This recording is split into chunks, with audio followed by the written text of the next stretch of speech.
ain't got no home. Bom, a minha história com a Universidade Federal é muito antiga, porque eu digo dos 11 anos para frente, toda a minha formação, aliás, foi nesta universidade.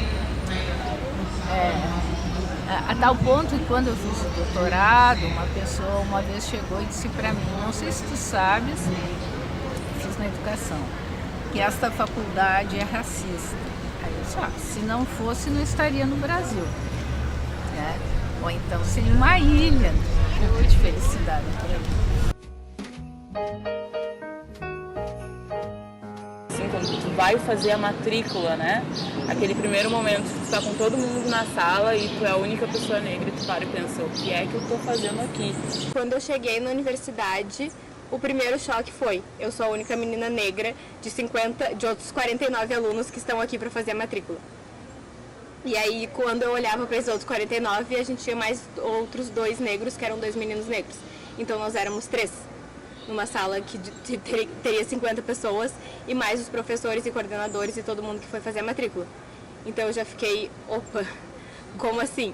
E aí, depois veio mais 2 pessoas negras, uma menina e um menino, que eram do centro acadêmico, nos receber.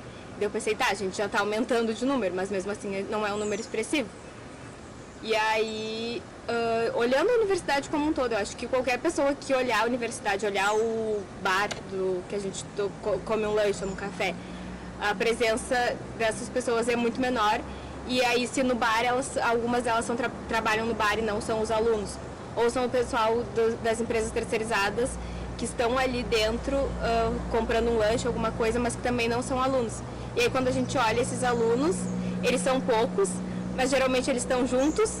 E inclusive foi uma das coisas que eu cheguei aqui, eu me aproximei assim de quem eu via que vinha de escola pública também, que não era classe média alta, que tinha uma classe social mais baixa. E eu inclusive demorei para fazer amizade com meninas, e meninas que têm uma condição social diferente da minha. E hoje em dia acabei andando só com meninas brancas e meninos brancos. E aí foi uma das coisas que eu inclusive ouvi na universidade, de como assim ela está andando com o pessoal branco.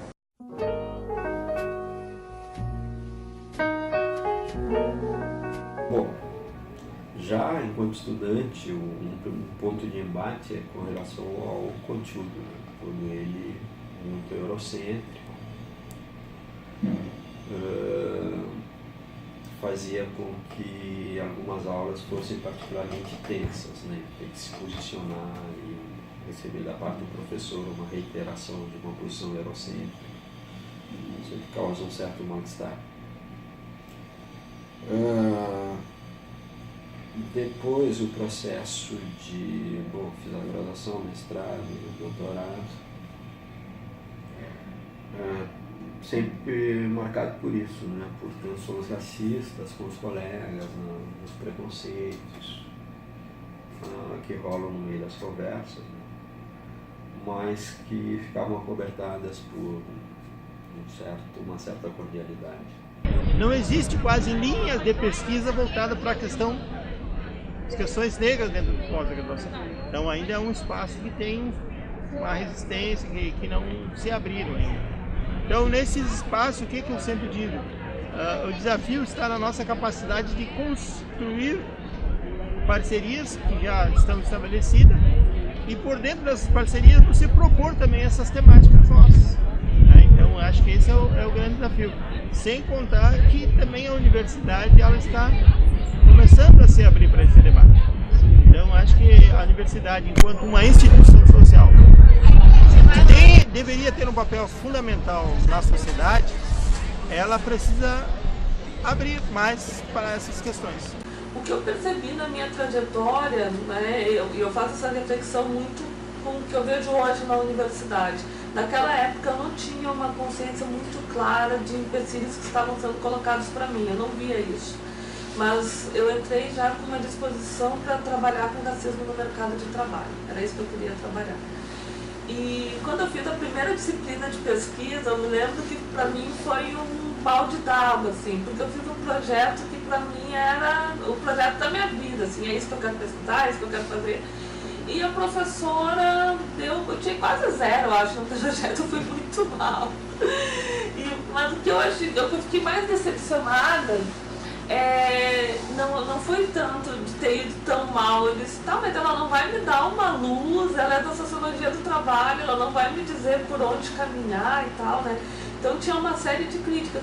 E aí eu comecei a ver ao longo das disciplinas que eu estava cursando, que naquela disciplina de introdução à pesquisa não tinha nada que ajudasse a construir meu projeto, nada que me ajudasse a aperfeiçoar, e eu fui fazendo outras disciplinas que também não me ajudavam.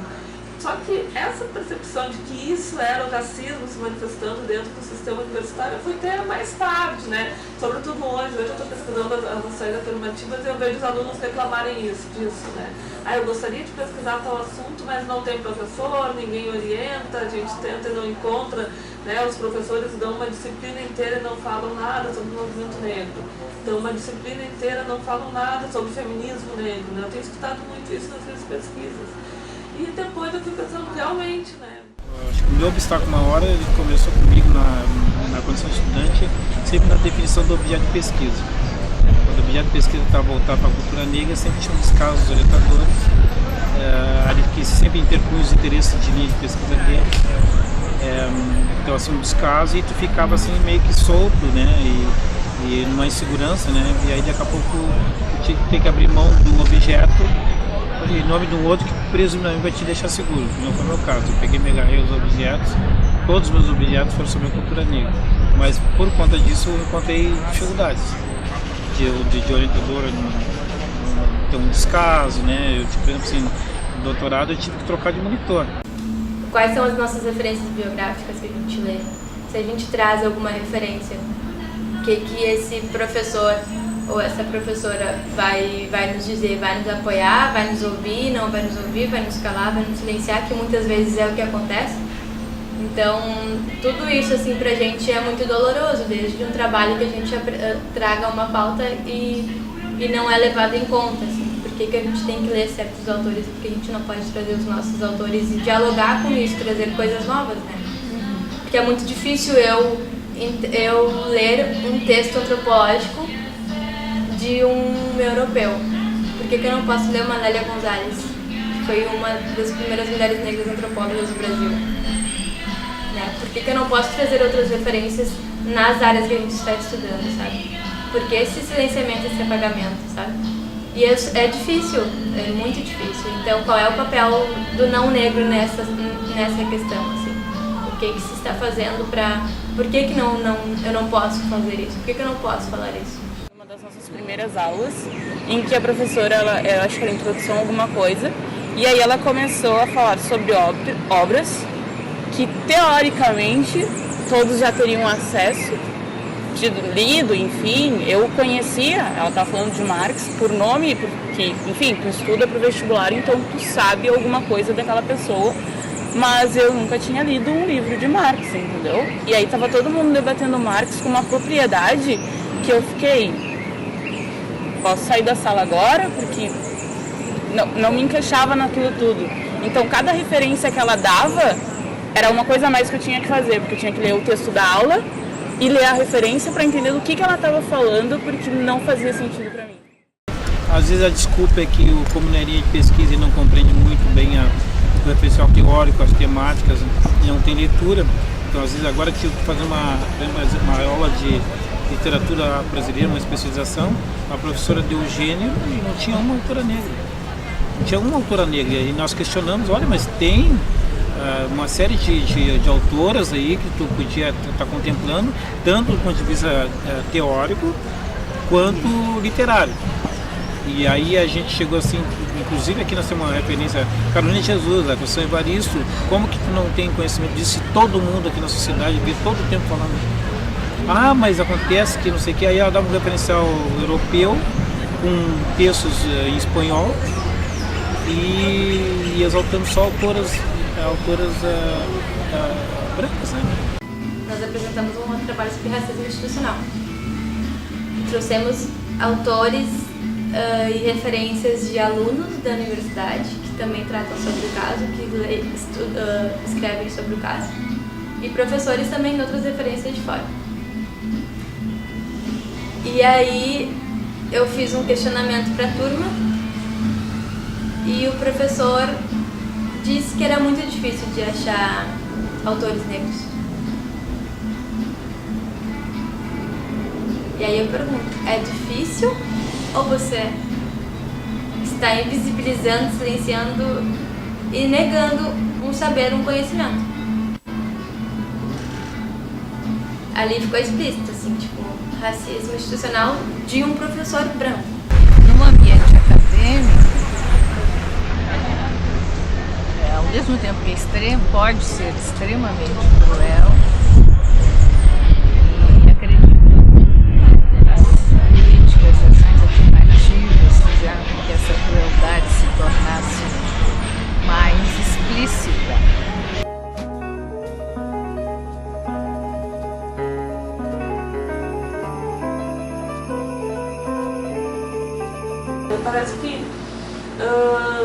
Parece que o aluno negro ele tem que encontrar um espaço, ele tem que forjar uma forma de sobrevivência, ele tem que encontrar caminhos, né? E aí isso significa às vezes não dar tanta ênfase naquilo que a gente queria pesquisar, isso significa de ter que convencer um determinado professor de que aquele teu objeto de estudo é interessante, ele é relevante.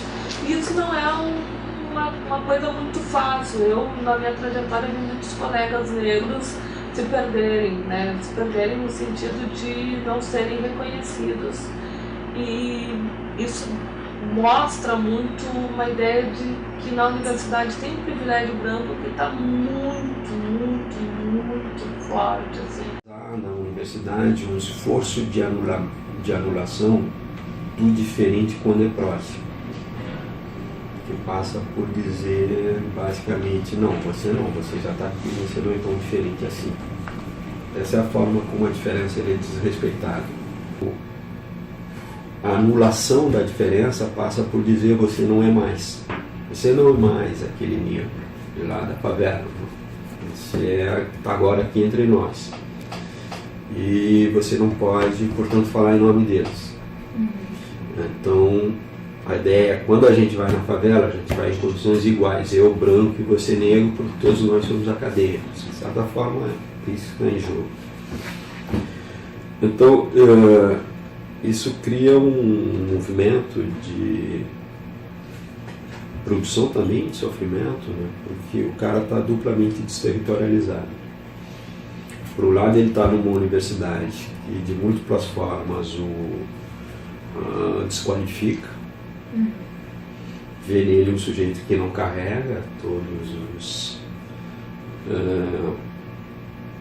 todas as competências para ocupar aquele espaço, dialogar em condições iguais. Isso já está implícito nas expectativas de professores e colegas. E, simultaneamente, quando ele pode tirar vantagem do fato de que ele vem de um outro espaço cultural e que ele domina melhor os códigos desse outro espaço, você o desterritorializa de novo. Então ele fica basicamente no limbo. Eu dava uma disciplina na pós-graduação, quando eu cheguei, se chamava Teoria da Educação. Mas eu sempre tratei, em qualquer disciplina, fosse ela que título tivesse, tanto a questão racial, como todas as questões de descrédito, agressão a mulheres, gays e assim por diante. Então um dia chegou um estudante e disse, professor, o ano passado eu me inscrevi na sua disciplina, a senhora notou o ano passado que eu não vim? Eu disse, bom, se tu não viesse, como é que eu ia notar que tu não viesse? Acho que ele queria dizer que ele estava na lista. E ele disse assim, mas esse ano eu fui me inscrever e descobri que eu tinha que vir, que a sua disciplina é obrigatória. E por que tu optasse por não vir? Porque um colega seu disse que a senhora só tratava de negro. Esse é um exemplo claro. E que eu não viesse, que era uma disciplina que eu ia tratar só de negro, eu não era negro. Mas aí eu fui obrigada a me inscrever, E aí, professora, eu descobri o seguinte, eu descobri que eu sou racista.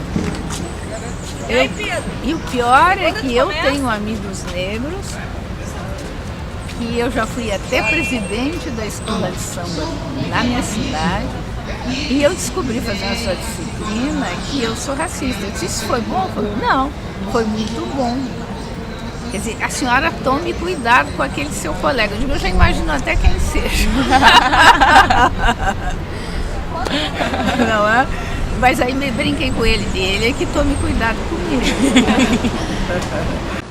Pensar o quanto é custoso, o quanto é difícil ser uma mulher negra, a gente realmente começa a descobrir no meio acadêmico mesmo, né? Quando a gente vai ficando mais adulto. Porque daí você consegue ter regras de convivência, regras de parceria, em que entram outras questões, aparência, né? Com quem eu quero andar, né? Isso vindo da comunidade, né? Quem são aquelas pessoas que eu quero ter como meus amigos, quem é que eu chamo para minha casa e tal. Isso tu vai descobrindo no sistema universitário e aí tu começa a perceber que não necessariamente tu vai estar naquele mundo. Aquele mundo, às vezes, ele te coloca barreiras que são sutis, são muito sutis, mas tu vai descobrindo que tu vai ficando de fora. Que nós, negros, a gente já nasce rotulado, assim, a gente, né? E aí se a gente não tem uma base, ou uma base familiar, ou os meios que a gente convive, que circulam, o que vai fazer, né? Vai interpretar pra gente dessa maneira. Eu vim do interior. No interior eu era uma Luana. Aí eu vim pra cá e aí tive que conviver com N coisas, assim. E com os preconceitos diários, assim, tipo, tu acorda e dorme sempre, né? Com muitas questões, assim. Desde a questão do cabelo, desde o tom de pele, que são vários tons de pele, né? A gente tem vários colorismos que a gente fala. Tinha um black grande, saía no meio da semana tranquilo, mano. Todos os fins de semana era parado pela polícia. Eu achava aquilo estranho. Ser parado, uma arma apontada, revistada, ter que apresentar documentos. E era quase que invariável, todos os fins de semana. Então a percepção aguda de que havia um estereótipo racista no modo como a polícia abordava, e que era muito mais intenso na década de 80, no fim da década de 80 do que hoje. O centro da cidade era ostensivo, né? Eu já saía pra rua no fim de semana contando com isso, que ia ser abordado pela polícia. Não dentro da universidade que aconteceu esse fato, mas eu digo, quando tu fica preta e velha, deve ser analfabeta. Então eu ia assinar um documento e o moço olha para mim e diz assim, isso eu com os óculos de leitura pendurado. Eu vou ler para a senhora porque as letras são muito bonitinhas. Aí eu pus meus óculos e disse para ele, com esses óculos eu leio letra de qualquer tamanho, qualquer língua que você quiser. O que me reconforta é que eu estudei muito para estar dentro dessa universidade. Para mim significa muita coisa também, não só, né? Mas enquanto mulher negra nessa sociedade, quantas de nós têm acesso a uma universidade federal? Tem gente que passa ali na frente e nem sabe o que é aquilo ali, né? Então, não sou eu, Luana, que estou ali dentro, é eu, Luana, mas um monte de mulheres negras e meninas negras que gostariam de estar ali também.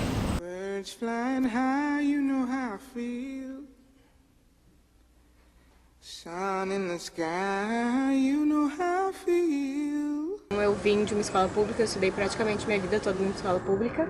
Eu estudei até a quarta série numa escola particular que eu tinha bolsa, e depois eu perdi a bolsa e fui para a escola pública. E aí a gente tem muito, por ser uma mulher negra da escola pública, muito a gente tem aquela coisa de, a gente não entra na universidade, aquele não é o nosso lugar. E aí conforme eu fui avançando assim na escola, quando eu cheguei no ensino médio, eu já tinha muito mais uma consciência do lugar que eu ocupava na sociedade atual e dos preconceitos que a gente sofre. Quando a gente é criança, a gente não tem muita noção. A gente sabe que é diferente, mas não é... a gente não tem noção do quanto diferente é e do porquê que é tão diferente. Então, conforme esse tempo foi passando e por ver que as mulheres negras e pessoas negras não ocupam esses espaços, porque eu faço licenciatura em História, então eu sou professora, eu resolvi que eu deveria ocupar esse espaço e que eu poderia ocupar, e eu não só poderia como eu deveria. Uma universidade federal desse tamanho todo, pra mim, assim, não sei, assim, dizer em palavras, assim, mas é onde eu devo estar. É onde qualquer um de nós deve estar. E esse sentimento que é meu, né, particular, de que o ensino universitário é um ensino colonizador, de colonização mesmo. Então essa necessidade de descolonizar o conteúdo, e eu acho que esse tipo de conversa é interessante porque a gente acaba expondo os nossos sentimentos e o nosso ponto de vista, porque a universidade, querendo ou não, mesmo que as pessoas não assumam, ainda está ligada ao mercado. As pessoas vêm para a universidade porque necessitam de um canudo para trabalhar. E por mais que as coisas tentem se qualificar no interior da universidade, mas a angústia, ela sempre está relacionada à formação, ao diploma, ao mercado de trabalho e eu acho que muito ao conteúdo, né? Muito ao conteúdo. O conteúdo das universidades brasileiras, eles são etnocêntricos, eurocêntricos, judaico-cristão.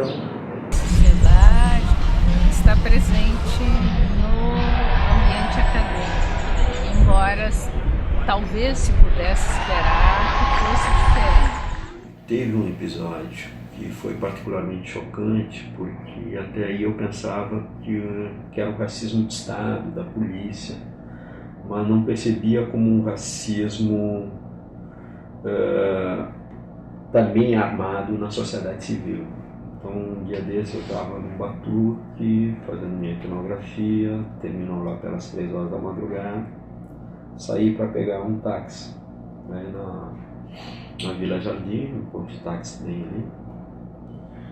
E aí quando tinha o único taxista na madrugada, ali esperando um passageiro, feliz da vida, ter achado um táxi, achando que ele ia ficar feliz também de ter um passageiro naquela hora.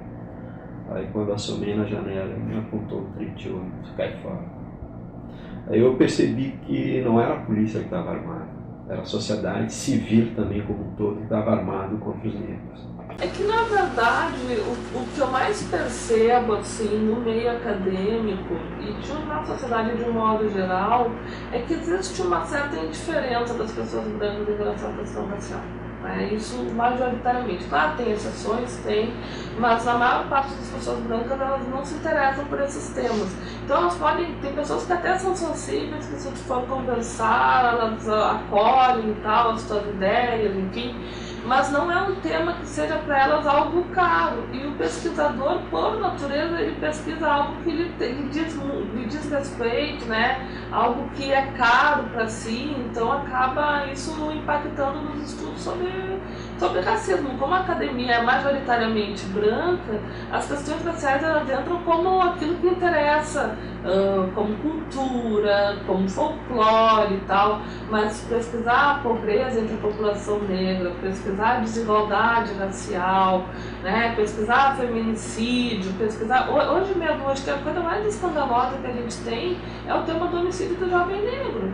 É um tema, assim, que os dados chegam a ser escandalosos, porque a gente vê que 70%, 80% das pessoas dos jovens que morrem são negros. E aí você vai nos debates, né, ou nas mesas redondas, assim, grupos de trabalho, qualquer coisa, enfim, evento que tu fala sobre violência, as pessoas estão lá discutindo homicídio, como se o homicídio não tivesse pouco. A universidade, ela é majoritariamente branca, e isso acaba impactando naquilo que as pessoas elegem como objeto legítimo de pesquisa. Então, isso acaba sendo inevitável e isso se transmite. E isso se reproduz, esse é o problema. Há uma diferença racial, e o racismo institucional é que interfere nessa exclusão de mais de 100 milhões de afrodescendentes. Acho que é importante falar disso porque essa exclusão, ela tem um nível macro, mas ela tem um nível micro, que é a relação entre colegas brancos e negros na sala, a cobrança, os comentários.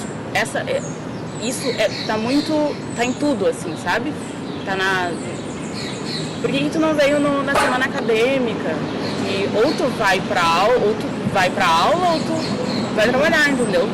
São coisas que, na teoria era pra te ter passagem pra fazer os dois sempre. Na teoria. E aí rola uma pressão dos colegas brancos para com os colegas negros que a gente precisa fazer essa reflexão juntos. Na universidade, pela primeira vez, a URGS fez o mês todo de Novembro Negro. Isso nunca tinha acontecido antes na história da universidade. 2017. Sabe? E o quão isso foi importante, assim, sabe? E isso também, de uma certa forma, também para os não negros, as pessoas brancas, também entenderem e compreenderem um pouco o que é ser negro dentro da Universidade Federal do Rio Grande do Sul. De quando e como os brancos podem contribuir nessa luta antirracista, a primeira questão acho que fica cada vez mais agudo também por uma relação que era diferente. Antes os brancos iam pesquisar os negros, né? Fernando Henrique Cardoso. Hoje, e os antropólogos de uma forma geral, hoje os brancos primeiro convivem com negros nas universidades, né? E essa convivência desafia um certo deslocamento, né? Que é o deslocamento de pensar que o problema racial não é um problema negro, é um problema, em primeiro lugar, da sociedade brasileira, em segundo lugar, é um problema incorporado por todo mundo. Carregar dimensões racistas nas tuas disposições psicológicas é um problema do sujeito branco. É um problema com o qual ele tem que lidar. Então, um número cada vez mais crescente de brancos vai perceber isso, não como é diferente você olhar um negro vítima de racismo, como é que eu posso ajudar. Outra coisa é você pensar que eu tenho um problema meu que eu preciso resolver, porque isso me faz menor como ser humano, no mínimo. E a partir daí encarar o racismo como um problema próprio. Agora eu por exemplo, quanto professor, na condição de professor de catecismo da PUC, eu sempre me assumi como uma condição de negro. A minha fala quando eu estava em sala de aula, assim, nós negros, a minha cultura se dá assim, e o meu olhar para o outro é um olhar de uma relação de autoridade em que eu estou olhando diferente, com hábitos, costumes, percepções que não são as minhas, mas que eu encontro diferente para ampliar a minha visão do mundo. E aí eu apregoava também um pouco assim, se vocês brancos ficarem olhando só para os seus amigos, vocês vão achar que tem assim, um acerto das suas identidades, estão equivocados. Vocês estão fechados no mundo e que não rompem esse mundo de uma forma intercultural dialógica e não se dão de direito e a licença de ir ao encontro do outro diferente, que é o que perfaz a riqueza humana. Não é o jeito como a pessoa se veste, como ela fala, como ela se comporta. Tem que reconhecer. A questão é que as pessoas não se reconhecem. Racistas, ou sexistas, e assim vai por diante, porque ninguém é perfeito, mas pode ficar mais perfeito, não é? E uma coisa justamente é combater os seus próprios preconceitos, quer dizer, a visão preconcebida que tem um dos outros, né? A visão preconcebida de que a cigana que quer ler a tua mão, ela vai te roubar. Quer dizer, tu não deixa ler a tua mão, mas enfim, se tu não queres, enfim, é isso, eu acho que a gente tem que aprender a se dar conta do que é, de onde vem o que a gente sabe sobre as outras pessoas, como se formou essa ideia, que evidência eu tenho do que estão me dizendo.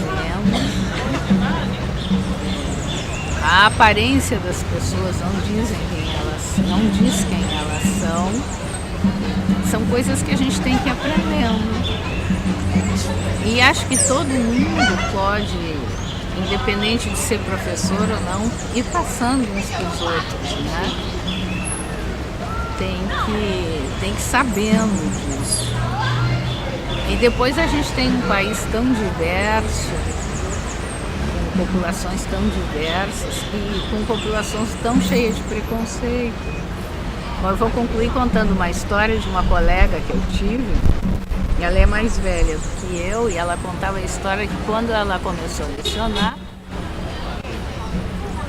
não, acho que não era bem assim no primeiro e segundo ano, porque ela já tinha os filhos, mas ela foi morar no interior, acho que era Nova Petrópolis. Então todo mundo descendente de alemães, ela inclusive. Aí de repente chegou uma família indígena.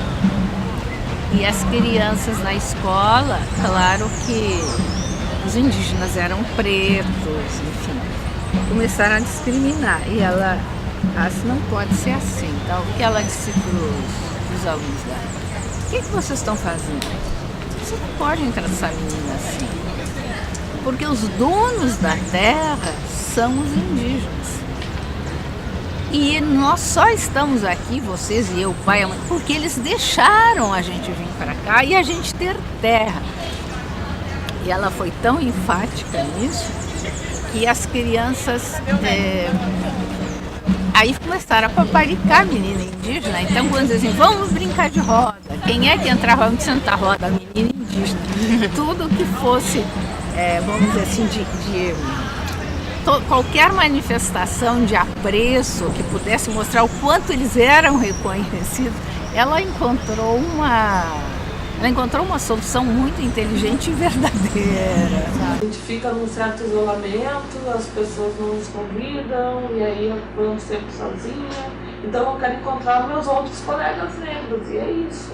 Né? Por mais que a gente tenha toda uma ideia de cordialidade, de mito, que já foi atacada de várias formas, é preciso atacar também essa ideia de cordialidade.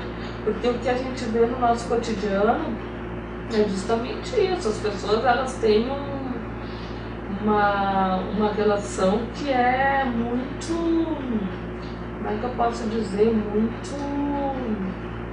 é uma relação muito superficial, né? Não é todo mundo que tem uma disposição para ter uma amizade, e o problema disso é que isso impacta no teu trabalho. Se a gente vive numa comunidade, se a gente tem que traçar estratégias em conjunto, né? Tu não tem como viver sozinho no meio acadêmico. Se tu não tem essa proximidade, isso vai ter uma consequência no teu futuro, né?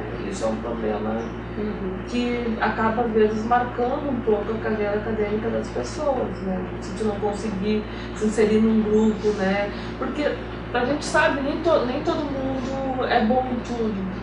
Todo mundo tem fragilidades. Um dia eu vou precisar que alguém me ajude em alguma coisa, outras eu vou poder ajudar, e eu preciso contar com meus colegas. Se isso não acontece no ambiente acadêmico, porque as pessoas negras vão ficando isoladas, né, isso pode se tornar no futuro um problema. A academia é muito difícil pra gente, porque a gente não é da linha acadêmica. A gente fala de uma outra maneira, a gente interpreta e transcreve de uma outra maneira. A gente é oralidade. A África é diáspora, a africana é oralidade. A gente não é da academia. A academia nos suga, assim, né? Tem uma coisa que eu faço uma distinção, que é entre memória e história. A história tem fatos que ocorrem, que está documentado, e aí tu tem que buscar arquivos, fotos, depoimentos que tu encontra que ficaram registrados. E a memória, ela é coletiva, ela é ampla, e ela muitas vezes se expressa singularmente de cada um. A percepção que eu tenho de eventos não é a mesma do outro, mas a soma das narrativas, ela vai me dar uma história que não está contada. A cultura africana se entende sob três perspectivas. Primeiro é o mundo dos vivos, é o que nós estamos vendo aqui, esse é o mundo. Segundo, são os nossos antepassados, os nossos ancestrais, que nos antecederam, que deixaram esse mundo que está aqui. E terceiro é o mundo das crianças, daquelas que estão aí e daquelas que virão. Então, para entender essa dimensão cultural da memória, só se articula sobre essas três perspectivas, ou seja, qual é o legado que nós estamos produzindo nesse momento histórico e projetando para o futuro. Agora, qual é a questão que fica da nossa memória? Essa é a crise que nós passamos na identidade africana. É que nossa memória no Brasil foi negada, a nossa memória. A memória do africano, do indígena foi negada, ou seja, ela foi apagada, ela foi segmentada, ela foi estratificada. E o meu pai, que tem essa origem indígena e afro-brasileira, africana, ele sempre nos desafiou ao mundo do trabalho, mas sempre dizendo o seguinte: vocês têm que ter uma dignidade naquilo que vocês vão fazer. E ele fazia isso através das histórias, né? Então a minha identidade eu construí um pouco nesses dois caminhos, e a minha identidade pertença negra é muito mais de aproximação por os vários espaços onde a cultura afro-brasileira e africana circula. É a roda do samba, a roda do batuque, a roda do... né? Sempre que tinha um trabalho livre que acontecia, uma aplicação se fazia, eu chegava com a novidade: tem um trabalho livre. O que a minha mãe fazia? A minha mãe me conduzia a fazer alguma coisa sobre a cultura ou história negra. Ela me dava um material, então o trabalho era livre, né? E esses tempos eu até fiquei emocionada quando eu achei um livro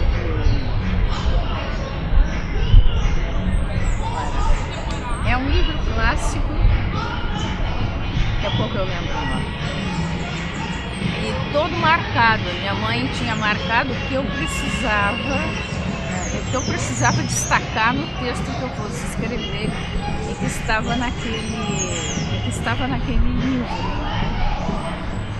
Então, de certa forma, essa formação era de dentro da família, com os amigos, né?